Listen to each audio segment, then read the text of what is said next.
Assalamualaikum warahmatullahi wabarakatuh. Saya Restiananda Oktaviani dengan NIM 1917102073 dari 4 KPIB.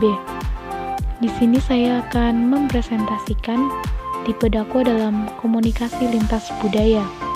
Sebelum itu, ke pengertiannya dahulu, yaitu dakwah dalam komunikasi lintas budaya. Jadi, pengertian dakwah dalam komunikasi lintas budaya yaitu sebuah gerakan dakwah yang dilakukan seorang dai kepada mat'unya, di mana keduanya memiliki latar belakang budaya yang berbeda. Dari perbedaan inilah, dai berusaha menjadikan keragaman budaya sebagai salah satu media atau sarana dakwah agar mat'unya dapat mengintegrasikan nilai-nilai Islam dalam kehidupan budaya mereka. Dakwah dalam komunikasi antar budaya bukanlah sekedar transformasi pesan yang bersifat verbal atau non-verbal dari seorang dai atau komunikator kepada mat'u atau komunikan, yang keduanya berlainan budaya. Akan tetapi lebih dari itu, komunikasi yang dibangun dengan kesadaran bahwa budaya adalah sebuah realitas dalam kehidupan manusia yang lahir dari sebuah ide dan hati secara sadar, yang tujuannya untuk kemaslahatan umat manusia. Karena itu, pemahaman terhadap aspek nilai budaya inilah akan mengurangi rintangan dalam berdakwah di lapangan. Selanjutnya, tipe dakwah dalam komunikasi lintas budaya. Dakwah dalam posisinya sebagai sebuah proses komunikasi, maka terdapat beberapa model yang dikenal dalam ilmu komunikasi. Di antaranya adalah komunikasi interpersonal, komunikasi antarpersonal, komunikasi publik, dan komunikasi massa. Dilihat dari tipe atau levelnya, dakwah dibedakan menjadi 7 level. Yaitu pertama ada dakwah nafsiyah atau komunikasi interpersonal. Dakwah pada level ini dilakukan kepada diri sendiri atau dalam komunikasi disebut interpersonal communication, yaitu membangun kualitas diri secara islami. Karena itu, dakwah level ini ditunjukkan kepada para dai secara pribadi, agar sebelum menyampaikan dakwahnya, hendaknya ia harus berusaha memahami sekaligus mengamalkan terlebih dahulu ajaran Islam tersebut agar dapat menjadi contoh bagi orang di sekitarnya. Yang kedua adalah dakwah fardiyah atau komunikasi antarpersonal.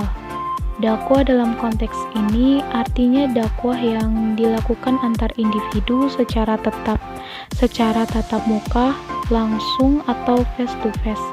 Dakwah dalam level ini berusaha mendekati mat'u secara pribadi atas berbagai masalah yang ia hadapi. Selanjutnya, diberikan nasihat atau bimbingan yang menurut ajaran Islam.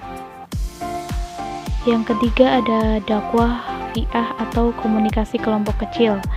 Dakwah pada level ini, seorang dai harus berusaha mentransformasikan dakwah tersebut dengan menyasar kepada keluarga atau kelompok kecil yang jumlah mat'unya berkisar 3 hingga 20 orang yang berlangsung secara tatap muka dan bersifat dialogis.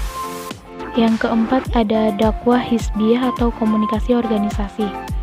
Pada level ini, para dai melakukan dakwah kepada kelompok tertentu yang terorganisasi, di mana jumlah mat'unya lebih banyak dari dakwah fi'ah.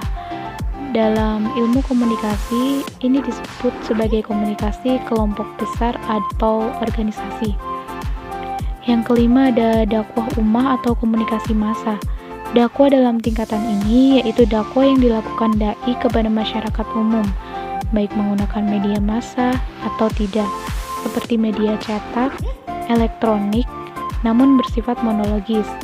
Dalam konteks komunikasi, ini disebut komunikasi massa. Yang keenam ada dakwah qobaliyah atau komunikasi antar budaya.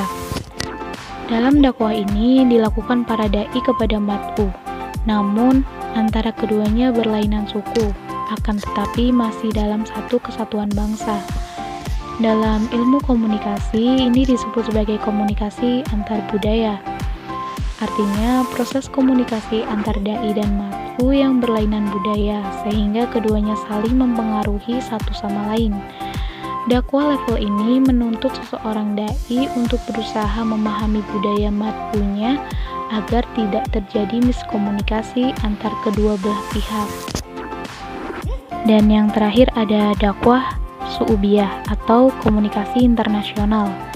Dakwah level ini yaitu dakwah yang dilakukan seorang dai kepada mat'u yang berlainan suku bangsa dan budaya, namun tidak dalam satu wilayah bangsa. Dalam ilmu komunikasi disebut komunikasi internasional.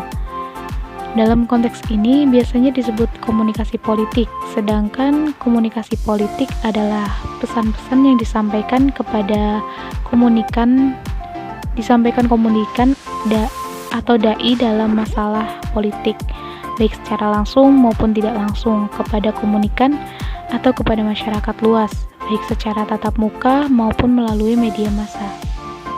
Jadi dari ketujuh level dakwah di atas, maka disinilah perlunya seorang dai menguasai medan dakwah. Dalam kaitannya dengan konteks ini, salah satu teori yang tepat digunakan oleh seorang dai untuk membaca realitas umat sebagai sarana dakwah adalah teori medan dakwah. Teori ini didasarkan pada pengalaman dakwah para nabi dan rasul. Meskipun kondisi sosialnya berbeda dengan kondisi sekarang, namun secara substansial medan dakwah Rasulullah memiliki kesamaan dengan medan dakwah sekarang ini. Karenanya, dengan kesadaran ini, para dai dalam menggerakkan dakwah di lapangan tetap harus cermat dan memahami kondisi medan dakwah yang mereka hadapi. Demikian presentasi dari saya. Sekian dan terima kasih. Wassalamualaikum warahmatullahi wabarakatuh.